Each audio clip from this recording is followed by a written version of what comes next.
Hello, Aldwyn Altuney here with the wonderful Helen Saba coming to us from Jindalee in Brisbane. And she's from NGU Real Estate Platinum. And we're going to be talking about all things real estate today, about how to get a premium price for selling your property. And Helen has a wealth of experience. She's actually been in real estate for 5 years now, and I believe she's very, very successful. She comes from an environmental toxicology background, which sounds fascinating. I want to know more about that. And she started her own office 2 years ago. She's been rated as the Agent of the Year suburb winner from her second year, which means from 2019 to 2022, she was Agent of the Year.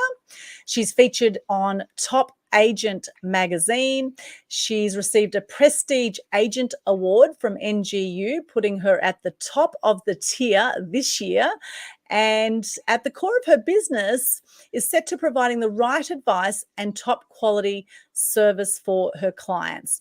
She also won 8 Agent of the Year Suburb Awards and the prestigious agent with NGU, which is absolutely wonderful. Congratulations, Helen, and welcome to Media Queen TV.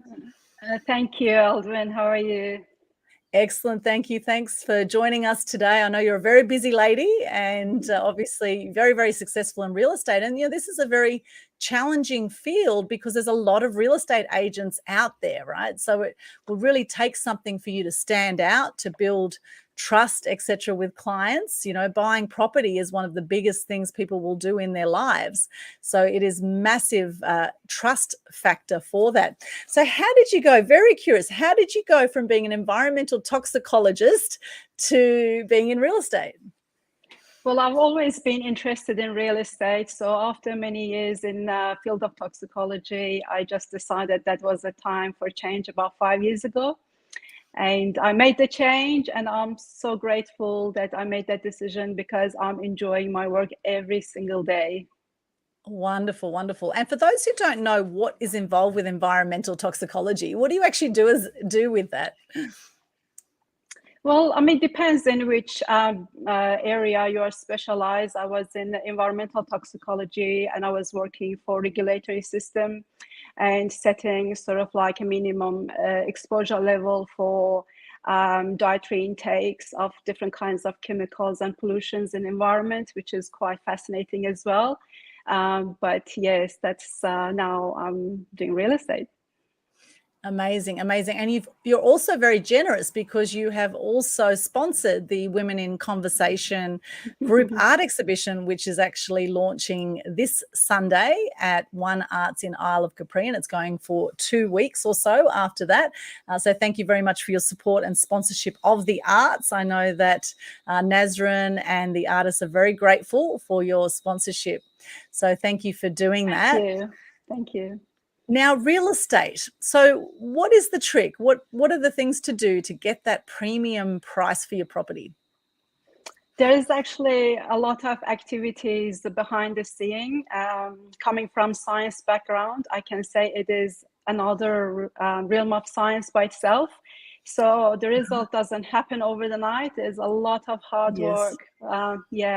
And you just learn by experience and doing it. And so being open to suggestion and ideas and making, learning from, trial and error. And so just sticking to the formula that it has proven to be the right thing to do each and every time, no matter where the property is. Obviously, there are different strategies to put in place. Say, for example, if you are selling a unit or you're selling a big property on the river. So you have a different strategies for, depends on the type of the property and location, but yeah, it is generally a set of factors contributing to get a top dollar. So what is the difference? So say it's a unit, for example. What should a unit do to get top dollar, do you think? I think with the unit is more or less it's sort of like tailored around body corp, you know, if the body corp allows, for example, you know, the residents to have a pet, things like that, and then accordingly you choose the right audience, you advertise the property to right audience, and whereas, like, for example, on the river, there will be like you know, lifestyle seekers, they're looking for maybe sort of like a water creational activities, larger families. So there is no set pair of shoes that fits everyone. You just have to do a bit of research and identify the need of the property, you know, in today's market, and do a right marketing campaign to attract the right buyers to the property. And what about houses with big blocks of land? What's the best way for houses to get a good price on a house? Sure. I think that also depends on if the land is only for, you know, again, lifestyle purpose, or is subdividable. If there is any chance that the land is subdividable, you know, the best buyers are going to be developers who they see potential in cutting the blocks and putting maybe a house on them, or getting selling them as a separate titles. So yeah, then again, that is going to be a different category of the buyers with the homes with larger blocks, which unfortunately they're disappearing very quickly these days. But I personally like homes on the big lands where it offers you, you know, that sort of environmental leisure where you can do a lot of things around the house. Absolutely. Well, the value is in the land, isn't it? Would you say the value is in the land? Yeah, definitely. The value is in the land. The value is in location. There are a number of different factors that do actually influence the value of a property. It's even like which way the property is facing. It does make a difference in property price as well. And how has the market been in Brisbane lately? Yeah, same as everywhere else. Very, very hot, very active. Yeah, most of properties are selling, maybe between 1 and 2 open homes. Some, they don't make it into the market at all, selling off market, because we do have a huge pool of buyers, local buyers, interstate buyers, or even buyers from overseas. A number of my properties were sold to buyers from Hong Kong, New Zealand, a lot of buyers from New South Wales and Victoria as well. Yes, they're saying a lot of people are coming up from Sydney and Melbourne, moving up to Queensland, and you know, can't blame them because they've had a hell of a time with COVID down there. And you know, the lifestyle in Queensland is spectacular. You know, I think it's one of the most beautiful parts of the world, and particularly southeast Queensland is the fastest growing region in Australia. Definitely. It is absolutely stunning. And for those who don't know this region, I'm on the Gold Coast, which is about 1 hour south of Brisbane, where Helen is in Jindalee. And Jindalee is a beautiful area on the Centenary suburbs. In fact, I used to be a journalist at satellite newspapers, which covered that whole area. And I used to live in Middle Park, which is not far from Jindalee. Wow, here you go. Yeah, so we used to be lovely. neighbours once upon a time, but now I'm on the Gold Coast, and I personally, I love being near the beach. I must say it's absolutely stunning. And, you know, I was at an auction not long ago here on the Gold Coast, and I was amazed that units on the waterfront were selling for, you know, over $1 million for these, you know, fairly average 1-2 bedroom units, but with water views, with ocean views, they're selling for crazy prices. And I remember just, you know, maybe 10 years ago, these units were selling for maybe 200,000-300,000, and now they're selling into the, you know, the high 1 point something million, even up to potentially 2 million or more. It's blown me away, the prices here. However, in Sydney, Melbourne, of course, they're paying a hell of a lot more for things with no views, you know, tiny little units. So I guess that's the thing, for Sydney and Melbourne property is still very high compared to Queensland. But I think Queensland, the prices are starting to creep up now. Would you agree with that? Definitely, definitely. Even like in past 12 months, the price has increased a lot. Like I did an appraisal for a property about 8 months ago, and that was actually in Middle Park, where you're familiar with. Yes, yeah, beautiful. and 8 months ago, that property only worth 680. And just a couple of weeks ago, I did update appraisal for that property, and the value sits somewhere around sort of like high 800s. Wow. So $200,000 increase in 6 months. Definitely. And this is like average homing price. In a sort of much higher end properties, that difference is much more significant. Amazing. And, one of the hardest things for people nowadays is actually to get into the market in the first place. Once you buy your first house, it's much easier to then use the equity to reborrow, to get second properties, third properties. But for those who haven't bought their first property, what would you recommend to them to get started? I always, this is my advice to every single buyer I see, first home buyers: just buy anything that you can get with your money, because the price every day is going up. Like if they would have bought 6 months ago, it would have been much more, better than even now. Even if you buy now, maybe, I don't know, the price is going to be different 6 months later. But just don't wait for a perfect home to come on your way, or dream home is not going to happen. Yeah, it is very, very, different market. Just buy something that it ticks some of your boxes, and at least you are on the market.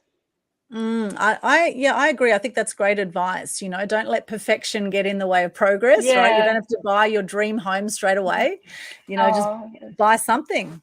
Yeah, that's absolutely. Just right. get your foot in the market. Just, and Yes. the money is made often too when you buy as well. If you can buy at a really good price, you don't always make money in real estate, because real estate can go backwards in some areas and in some cases. Nowadays, it's a lot rarer, because they say every 7 years the properties double or something. Like if you look at over the full length of history, property prices do keep going up generally. However, depending on the market, you could sit on a property for 10 years and the market can stay really flat and even go maybe a little bit backwards before it sort of shoots up. And if you sell in that backward period before it shoots up, which is actually what I did in Mackay. I bought a property in Mackay when I was 22, sold it 10 years later, made no money on it, and then it doubled. The year after I sold it, it doubled. So that was my first experience. So it wasn't really the best experience. I actually lost money on my first property. However, I did get into the market and I had a go, and and then went on and invested in other properties. So I've been quite active in the real estate market, and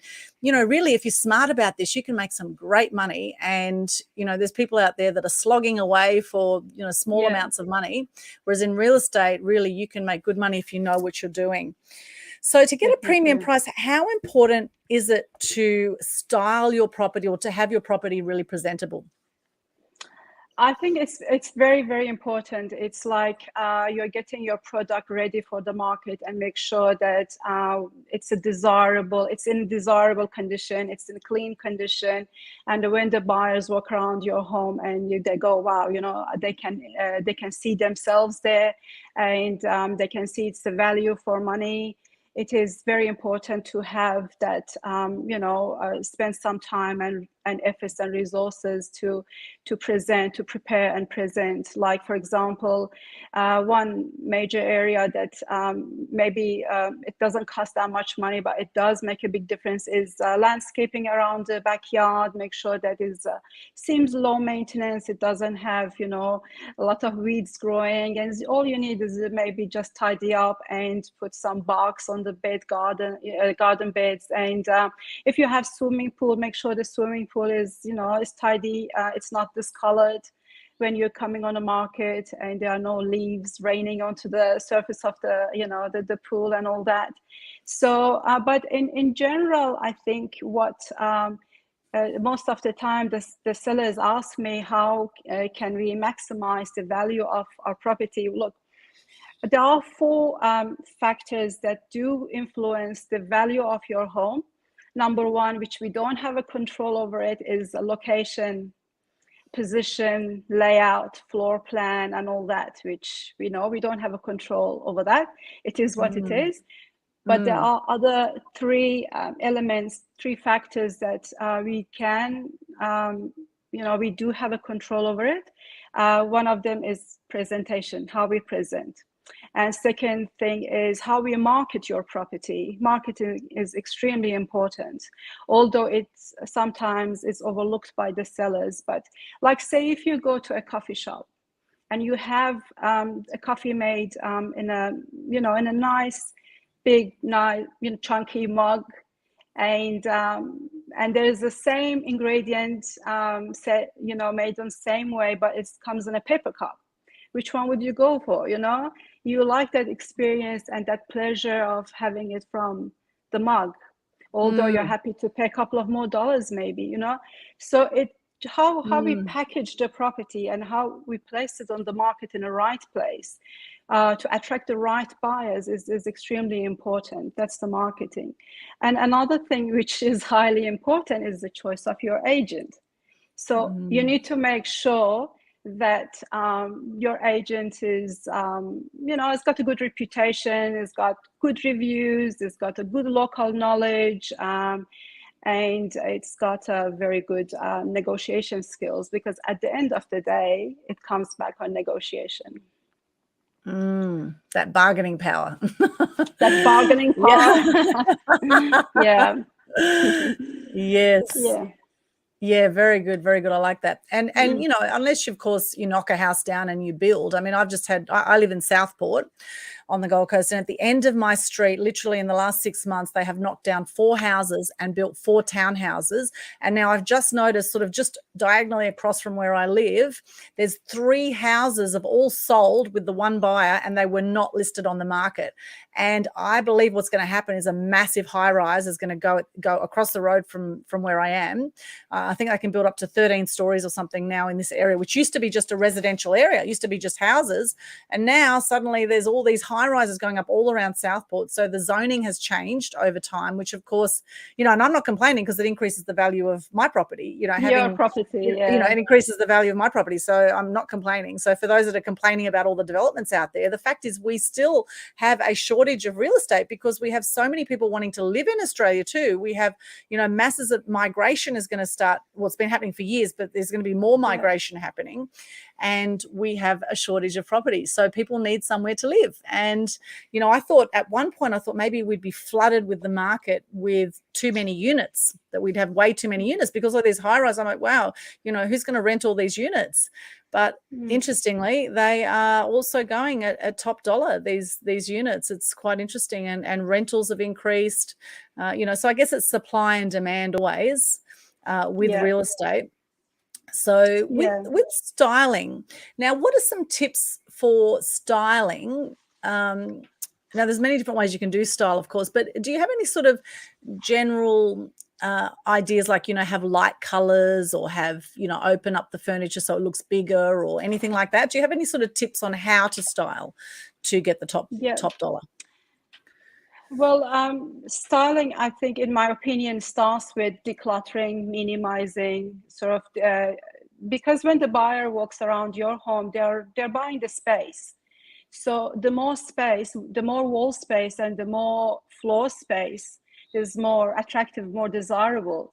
So decluttering, even as I've walked in, too many homes where they have a beautiful, really nice, fancy decor, but it's just too many items, they are all distracting the buyers.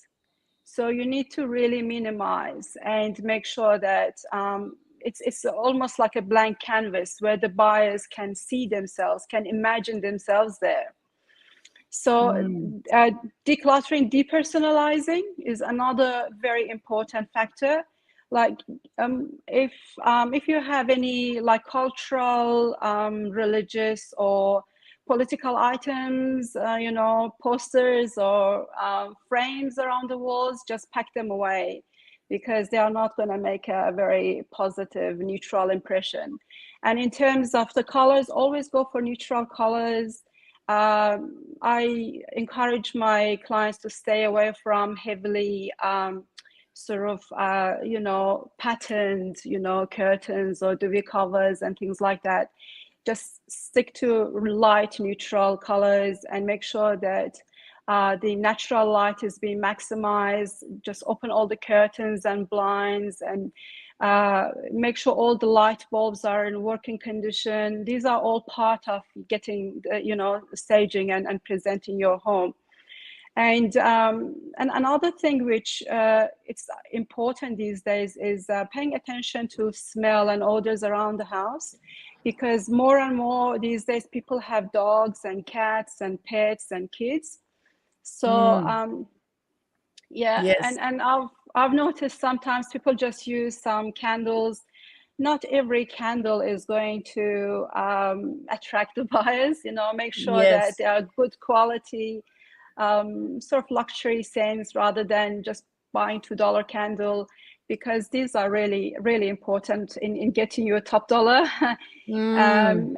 And also with the furniture, setting up the furniture, it depends if you are staging professionally or you're doing it yourself. If you're doing professionally, I mean, they're really specialized in this field, and they have nice furniture fitting every sort of setup. But if you are doing yourself, make sure that the oversized furnitures are moved away. And again, keep it to minimum. You don't go wrong. Less is always more, as they Mm. say. And but sometimes we come across properties or the sellers where they really cannot invest in staging, like actual staging. We do have a solution for that as well, which is much cheaper solution, and what we call a digital staging. So we take a photo of the room, even if it's messy, cluttered, that doesn't matter, but we really want to make sure that the photos look really amazing. That's really the first window of marketing where the buyers they come in contact with the property. I've actually got a couple of samples here. So this is this is a photo of a room with a mattress on the floor. Ah, wow. So, okay, it's good, it's all right, but I really didn't like this. So what I did, we got it digitally staged. Oh, wow. Yeah. Oh, yeah, that looks very different. Yeah. So what they do, they delete that furniture and they put a nice, amazing furniture. And this is another version, which is just a empty, vacant room. Yes. So which really doesn't say much, you know. It doesn't say what is the size of the home, what is the proportion of the, you know. But once you put a furniture in the bedroom, Ah, yes, looks very you different. see, Yeah, it's very inviting. It looks like a very, hotel very room inviting. almost. Oh Yes, my gosh. Which hotel yeah, rooms are very minimal, right? They always have white yeah, sheets and, very, yeah. very plain colors. But that's what the buyers like. The buyers like to Yes. see modern and freshness and light. Mm. And you know, it is, as you can see, there are no personalities in the room. So that's Mm. very, very inviting. So the photos are very, very important, professional photos and digitally staged or whatever. So once the buyers come actually to the open home, that's great. So once they are in the room, once you're physically there, you have a good sense of, you know, space, and you can see what the light looks like. You can, so but without this, it's just hard to engage the buyers. So you need to come up Mm. with some strategies to bring. And another thing which is extremely important these days is the floor plan. For some of the buyers who are buying the properties unseen, they heavily rely on floor plan dimensions, and also maybe walkthrough video as well. That is another tool that we are using these days to maximize the value of the property. Because the more people see, the more people are interested, the more expressions of interest and offers we get, the harder we can negotiate. And how important would you say is it to do an auction for a property to get top dollar? Well, auction is becoming very, very popular these days across Brisbane and other areas. But in my opinion, I really don't like doing auction for every single property. Again, as I said, you just need to know what you're selling and what kind of demographics are going to be attracted to that property. If you are attracting first home buyers, then it is maybe it's not really such a good idea to do auction, because these buyers are not gonna put their hands up in auction. They really want to buy with confidence. They want to put an offer, negotiate, and then they will be probably waiting for final approval from the bank. And also they want to do building and pairs, and they want to bring the families through. However, saying that more in a city area, which attracts, again, different kinds of buyers, or if the property is in a very, very high demand, that's where you want to auction, or it is like, as we discussed earlier, if it's a development site or it's got potential of, a different kind, or else sometimes some properties needs a lot of work. They are positioned in a very good area, very popular sort of setting. Then that's where we want to auction the property and let the buyers fight over it. Yeah, very interesting. I find this all very fascinating. And you see a lot of new places now, they tend to buy big blocks of land and subdivide into tiny little 400 square meter blocks, right? And put townhouses, which I must say I feel a little bit squashed in that environment, or I would feel. I like to be on a bigger block of land myself. I like the idea of being in a house. I like the idea of having a garden around you, having trees. I know trees are high maintenance. However, like on my street, I have the most trees in the whole street. And so the possums come to my place, the birds come, all of nature comes. It's like a, little tree house here. And I love that. I love being amongst nature, but that's the house I live in. That's how I like it. But if I was to sell it, I don't know that all buyers would like to have a lot of trees, because they might think of the maintenance of that. So what's your thought about that, about landscaping? Yeah, definitely. Landscaping is it's crucial. Then again, it depends. It depends who you are selling to. If that property is more of the value is in your gardens, in your landscaping, if you're enjoying the little sanctuary that you have, then definitely you need to have it under control and make sure that is presented really well. And when you are walking in the backyard, it gives you that feel.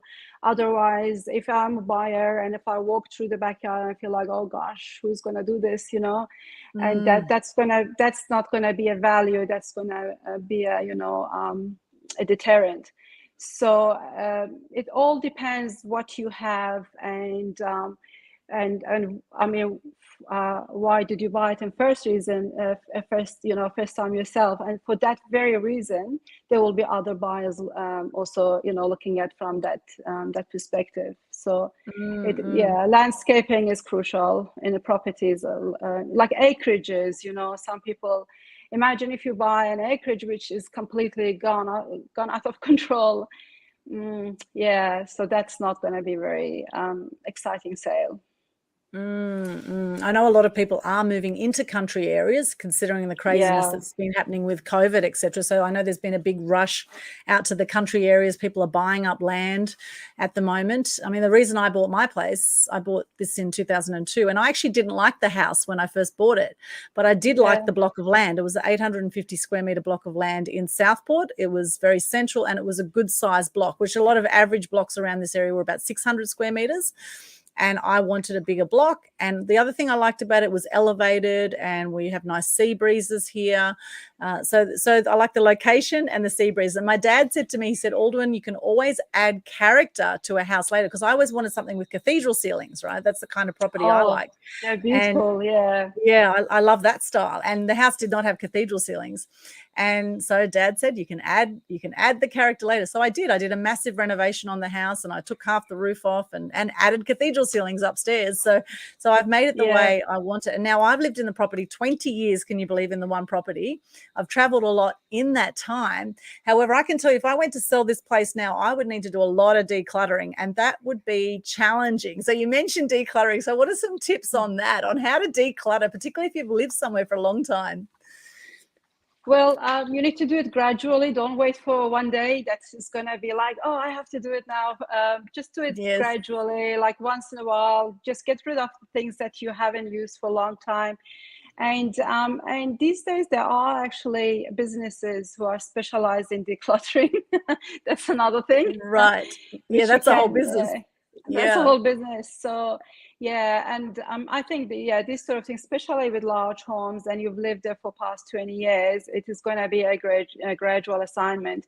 It's not going to be something that you can do very quickly. But you know, if even like you start decluttering and making it, just doing a bit of touch-ups here and there, you enjoy it. You know, I've had clients, they ask me to sort of give them suggestion about how to add value in their properties, or they tell me stories at what they want to make it. And I always say that if you are doing it for yourself, please go ahead and put like gold plated chandelier or whatever you like. But if you are looking for resale value, then you need to put your money somewhere that it is going to be good return on investment. So these are all depends what you want to do and what sort of time frame you are looking at. But yeah, these sort of things just starts from somewhere and keeps going, and hopefully you will be like, oh wow, I've done a lot of work. And so and another thing which I forgot to mention is like the cracks and these sort of things in wall and ceiling, they're all red flags. So this is one of the things, like while you're decluttering, cleaning, presenting, or doing touch-ups, these are the things that you need to repair and get rid of it. They're red flags for the buyers. Yes, good point. And now we've just had the floods. We've had massive rain. Has that affected you, the floods where you are in Jindalee? Well, it came very, very close to our office. We actually evacuated. We took everything out of the office, but then it just came so close, but then went back down, and we moved in. We moved back to the office yesterday, so we are all good and safe. But yeah, my heart goes to all those people who have been affected by the flood. Again, in Jindalee, there are some areas which unfortunately, but there's been such an amazing sense of community, like the spirit and community, helping each other, bringing sandbags and moving the furniture and stuff. Yeah, it's been phenomenal, positive sort of environment. Yeah. Yeah, and actually, with every flood that I can remember, and there seems to have been quite a few that have happened in the Brisbane area, right? A really big one in 1974. And since then, there have been a few other floods. And every single time, I remember the community gathering together and helping out and volunteering their time and donating what they can to help out, which is a beautiful thing about the Australian spirit. And particularly here, I've noticed in Queensland, the Queensland spirit, the Brisbane spirit. You know, we really are very fortunate to live in a part of the world where people are so generous and so giving, often, particularly when people are in trouble. And, you know, I love that. And my heart goes out to everyone as well who has been affected. And thank you to all those who've rallied together to support those who have been affected by the floods. And, you know, even if you haven't lost your house or lost your life, some people have lost their life, right? Even That's so, right. you know, what you'll find is that people's houses are also going to be suffering, as far as there'll be leaking roofs and there'll be those kind of, you know, so getting all that back up to scratch. I'd say people who are repairing roofs right now would be run off their feet. You probably have to book 3 months in advance now to get people to repair your roof if you've got leaking roofs, right, at the moment, because I'd say there'd be a lot of leaking roofs happening across Queensland right now. But really, in the overall scheme of things, you know, you really need to look at, well, what's most important in life. And, you know, while real estate is one of the easiest ways you will make money, if you know what you're doing, it's one of the easiest ways you will make good money in life. It's also something that is not for everyone to be a real estate agent. And in fact, I can imagine it would be quite a challenging thing, because there's always more you can do when it comes to real estate. And I see a lot of real estate agents working weekends, working, you know, 7 days a week, working nights, working, you know, and so really having that balanced lifestyle would be important. So how do you manage it, Helen, being such a successful real estate agent? What are some things that you do to keep a balanced life? Well, I work really hard. It was about 2.5 years ago when I had my very last holiday, and I have been working nonstop, 7 days a week. Sometimes my days finish about 8, 9, 10, depends. But recently I've been trying to make it a habit, where at least I have half of the Sunday for myself. Right. And then what I do, washing, cleaning, shopping. So it's not Got much it. fun. Yeah. Yes. But I've reached a place in real estate industry where most of my sort of listings are referral or sellers and buyers who have dealt with me before. So I really don't need to work so hard out there for prospecting and looking for business. Although this is always in every agent's agenda, but I think for me, my reputations and my results kind of speak for themselves. And Yes. people know about me and my style of working. I'm 100% committed, although I do have helps on on the stage with open homes and all that, but I solely run the campaigns myself because I feel like I'm 100% committed. This particular vendor has chosen to go with me, and this is their one of the biggest assets they have, and I feel so committed and so responsible. And I do run the campaigns myself, whether it's dealing with the buyers or negotiating or even like working with vendor. I always say it's a teamwork. So yeah, I do work really hard. Sometimes my appointments are after hours where people come back home, or Saturdays after open homes, or Sundays, which is most people are available. The buyers want to do inspection, and if I'm, what else I should be doing? Sometimes I just give myself a few hours sort of distraction, and I go to shopping center. I just sit there and I feel like, oh, I want to be in the office now. So in no time I come back. They always say, if you enjoy what you are doing, it's not really a job. It is a lifestyle, which I love every single bit of it. And it's amazing to work with these buyers and sellers and help them to purchase or help them sell. I mean, everyone who's selling it, they're not selling it for fun. They're selling it because they have a reason why, whether it's they're moving away, or it's a relationship breakdown, or is circumstances have changed. So I will be just too happy to be there and help them to move from A to B. Yes, well, that's true. That's what they say. If you love what you do, you never have to work another day in your life. And in fact, Yeah. Bob Proctor, absolutely legendary personal development trainer in America, he just recently passed away at 87. And he was Yeah. working right up until the day that he passed away, and because he absolutely loved it. However, I'd imagine also, Helen, that you have European background of some sort. So I'm really curious, because I know I have European background as well. I have Greek, Turkish, Ukrainian background.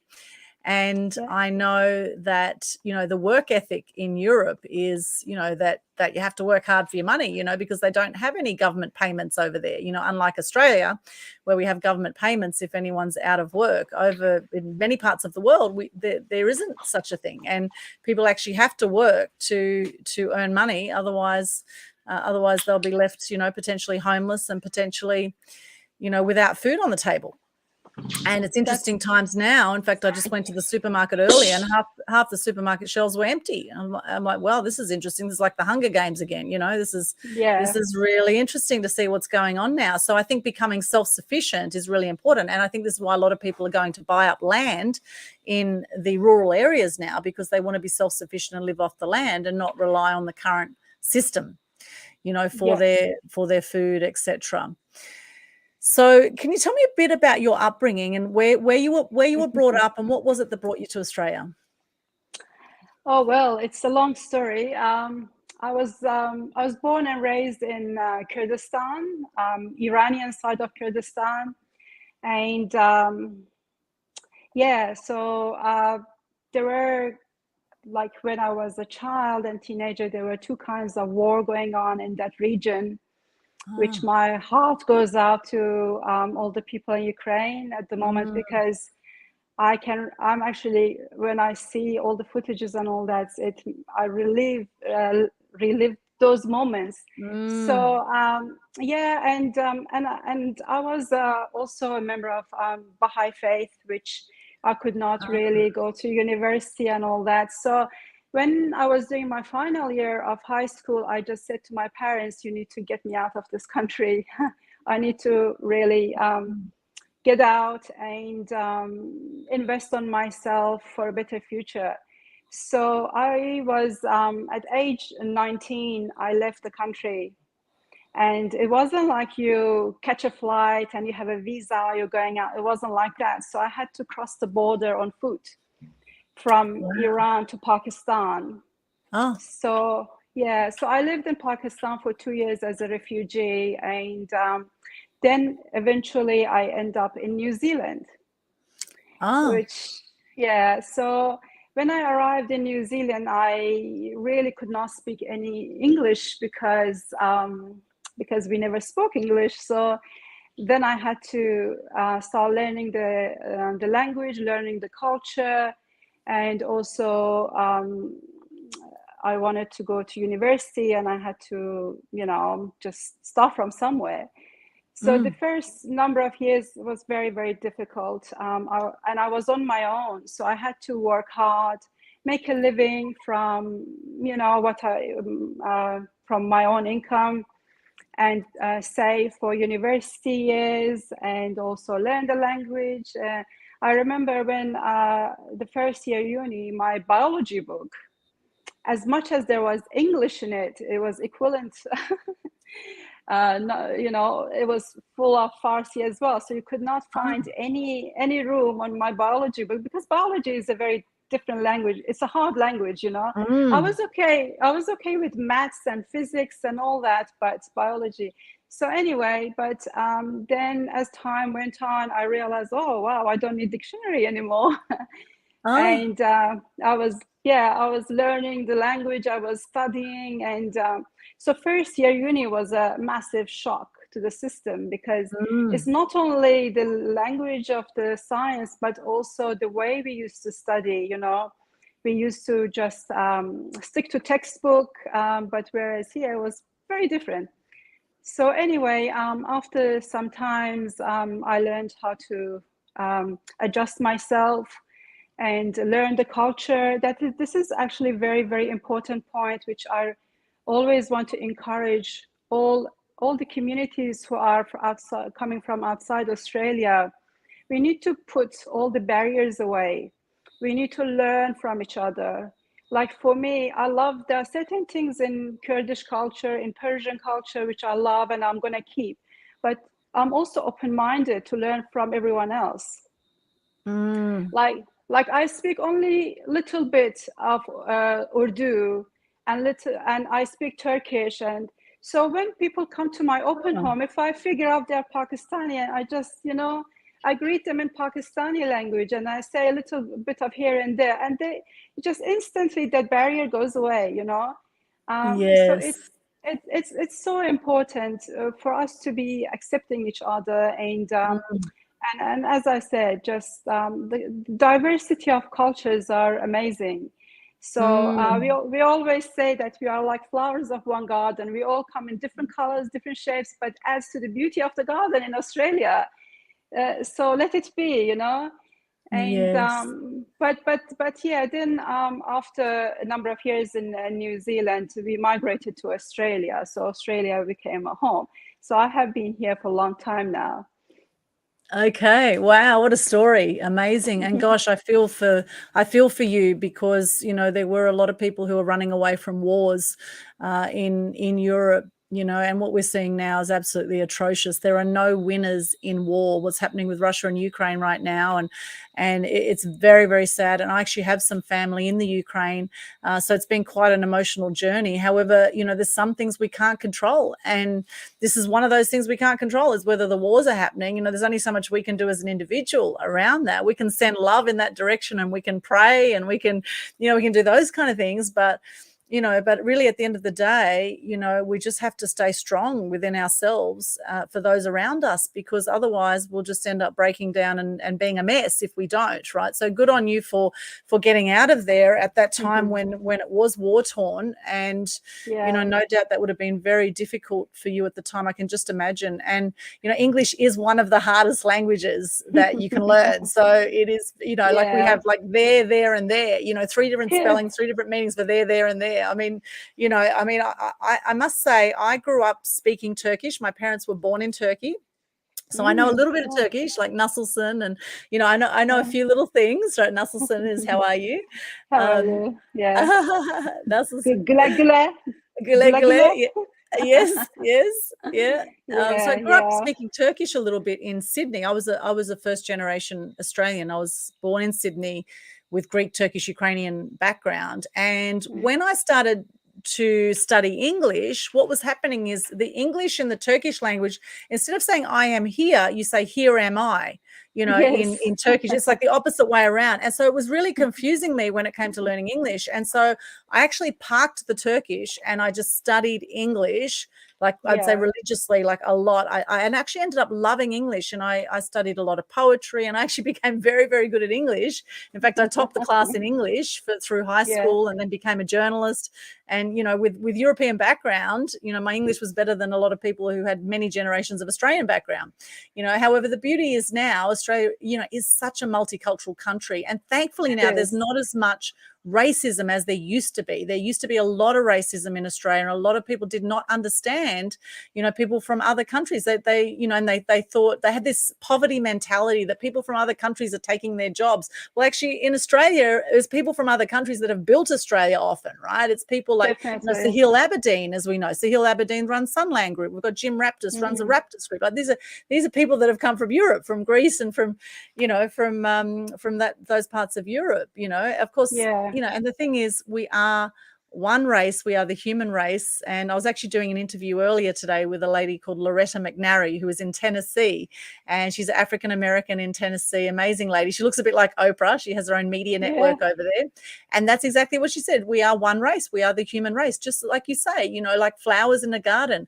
One flower doesn't look at another flower in the garden and say, oh, you're so ugly. They just grow beautifully together and appreciate the love and the uniqueness of each flower in that garden that has their own special, flavor and special look, and yet they're all flowers. So I think that's fantastic that you've achieved so much, and as you say, you work hard, however you love it, which is brilliant, because that really is the secret, I think, to love your life. And do you have children as well, Helen? Have you got kids as well running around, or?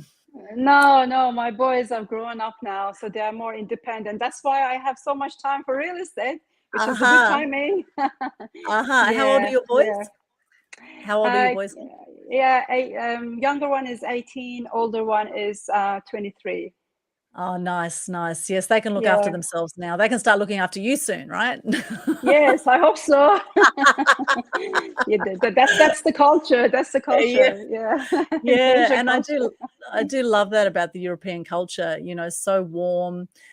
So warm. A lot of people from Europe, very, very warm, very inviting. My mum used to feed people until they were absolutely full, in our household. The kids used to love coming to our house because we always had yummy food, and they would leave and they would be absolutely full. Mum would keep saying, eat, eat, eat. My mom is the same. She loves cooking and she loves feeding, and sometimes she goes, oh, please, if you love me, you eat. And I go, Mom, if you really love me, leave me alone.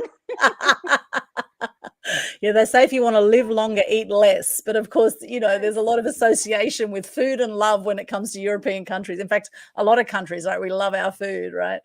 Now, Nazrin's here. Hello, Nazrin. Good to see you. She says, brilliant and impressive information. Thank you so much, Nazrin. And Nazrin is the founder of Gold Coast Magic, Gold Coast Multicultural Arts Group in collaboration, which is organising this amazing Women in Conversation group art exhibition, which is launching on Sunday afternoon at One Arts Gallery in Isle of Capri on the Gold Coast. So are you coming down to that, Helen? Are we going to see you on Sunday? Yes, I will be there. Excellent. And I'm bringing friends along as well. Yay. Excellent. I think we're going to have a full house, actually. I think a lot of people coming. And Mark is here. Hello, Mark. Enjoying your replay. Thank you so much. If you have any questions watching this right now for Helen, please pop them in the chat, or if there's something you'd like to share with us today about anything you're grateful for, is always a good place to start. I love to consider what we can be grateful for in these current times, because I know that, there's been a lot of drama and a lot of people aren't coping so well. However, even in the current situation, things can always be worse, right? So let's focus on what we can control about our lives and what we do love about our lives, like being alive right now and being healthy and talking to you here through the internet as we are. I'm really grateful for this online media platform to be able to chat with you like this and to connect with people all over the world in this way. It really is very, very powerful. Now, Helen, I'd love to hear some of your real estate success tips. How do you become a trusted real estate agent where you get most of your work from referrals? With me, what it did help me was building a strong relationship with my clients, whether the buyers or sellers. I know at the end of the day, I'm working for the sellers, and it is very important for me to get them a premium price for their property. But also, I need to remind myself that the buyers are my future clients. And especially these days, the buyers are completely ignored because it's just so many buyers around, and there's always high demand and less supply. But I think I try my best. Maybe sometimes there are a few people just slips through my finger, but I try to help the buyers and listen to them and their needs and put them in my database. And as soon as I have a listing, I run through them first and look after them. So those relationships builds trust, especially in hard times. Now, this is the time that we can look after our buyers. The trust is a main factor. And another thing is like how far you go with your service. I have been in a situation where I had to put a pair of gumboots and go and clean somebody's backyard because the property was coming onto the market and that was something that needed to be done. I don't have any reservation to help my clients.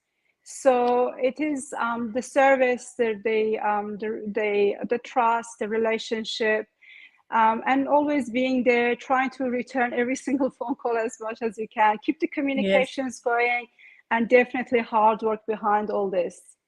Wow, that's impressive. That is very impressive that you will get the gumboots on and you will get out there and do the work.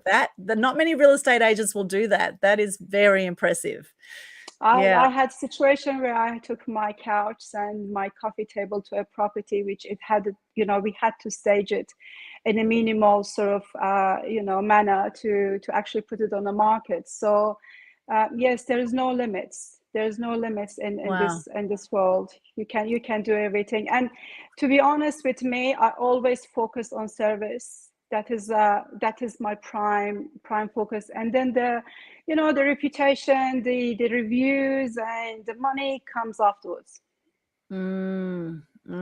Yes, there's no greater purpose than being of service, they say. It's a great saying, and it is really wonderful. And I'm sure you would get so much joy when you do reach those record prices for properties. Can you share any recent sales that you had that kind of shocked you, that you actually got a lot more than you thought you would get? Yeah, we sold 1 3-bedroom, 1 bathroom in Cinnamon Park, which went for $950. Wow. And another agency sold something very, very similar for there. What did that just cut out there for a second? What did the other agent sell a similar property for? What did they sell it for? I heard the 950. I heard the 950 that you sold, a property 3-bedroom, 1 bathroom, Cinnamon Park, and the other agent, how much did they sell their one for? Can you hear me? Yes. Okay. So yes, whereas another agency sold something very, very similar in the same street for $860. So the gap is quite massive. Or I had another off-market sale in Jamboree Heights. which that one off market again, 3-bedroom, 1-bathroom, went for 935, which is a very, very good sale price in the neighborhood. And so many times in Jamboree Heights, a number of years in a row, I had the record price for a property sold there. And most of my sales are either street record sale or suburb record sale. But then again, these days the price is going up, so it is expected to get high sales. And these properties, what sort of block size were they, the ones that you're talking about? How big were the blocks? The 3-bedroom, 1-bathroom? Sorry, I have trouble hearing you. Oh, okay. I can hear you okay. So I was just wondering, how big is the block size for the? Can you hear me now? No? Okay. I'm not sure what's happening. All right. Well, let us know if you're watching this right now. Can you hear us? Can you hear us? Can you hear me now? Just say something, Helen. You can't hear me? No, I can't. But maybe, it's system somehow. Sorry. Okay. Well, I don't know what to say about that. We're having some tech issues, so hang with us. Do you want to maybe log out and come back in again or something and see if that helps? If you can't hear me, obviously, too. No, I can't hear you. I can just say goodbye then. Helen, it's been such a pleasure to chat with you.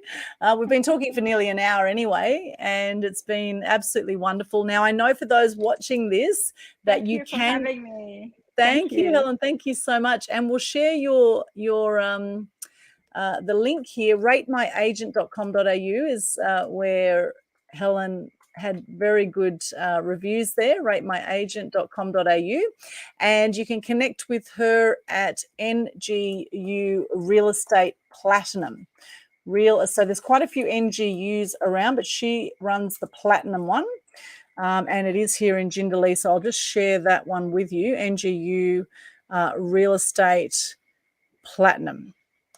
Okay, so we'll put that link in here. This is on realestate.com.au. It's showing that. Let's see if I can get the exact one here. Here we go. NGU Real Estate Platinum. We've got their website up. And they are in Jindalee. Here we go. All right, we'll put that in here so you can connect with Helen. If you have a property to sell and you want to get a record price, then reach out to her. Here it is here, ngurealestate.com.au. And here it is on YouTube as well, ngurealestate.com.au. Can you hear me now, Helen, or not? Can you hear? No, can't hear? Okay. All right. Well, maybe now's a good time to wrap up.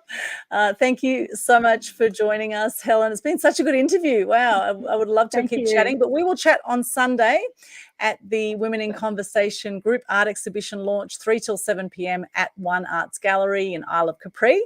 And for those who want to connect with me, I have several events that I run every month. We have a Mass Media Tribe event coming up. I do webinars on how to gain free publicity, on how to market on social media. I'm going to be speaking tomorrow morning at the BX Rabina gathering tomorrow morning from 8 till 10 with Nick Cree, and I am going to be speaking in North Lakes for KBN Network as well tomorrow. So I've got a big day of speaking gigs tomorrow. I'm speaking in South Brisbane BX next week. So a whole lot of different events coming up. So please do stay connected. There's Linktree, linktr.ee/Aldwyn if you want to find out more about any of my upcoming events or to connect. And if you want to come along to the exhibition opening, the Women in Conversation exhibition opening, then the full details on that are in, we actually have our press release right here. It's on aaexpos.com/news, aaexpos.com/news. We'll just copy that into the chat for you. And if you have any comments, questions, then Let us know. Just pop them in the comments wherever you're watching this right now. Thank you for those who've joined us live and who are watching the replay. Thanks once again. Helen is also a fantastic sponsor for the Women in Conversation art exhibition opening. It's been such a pleasure to chat with you, and congratulations on all your awards, Helen. I definitely want to chat with you about real estate as well, so we'll have a chat after this as well. And for those watching this, I like to wrap up with these quotes from Gandhi: be the change you wish to see in the world. And as I say, shine bright and light up all those around you. Thank you so much for joining us, and we'll see you again soon. Make sure you subscribe to Media Queen TV as well if you haven't already. Media Queen TV, inspiring truth and good news. Have a beautiful day or night wherever you are in the world, and we will see you again soon. Bye for now. Bye.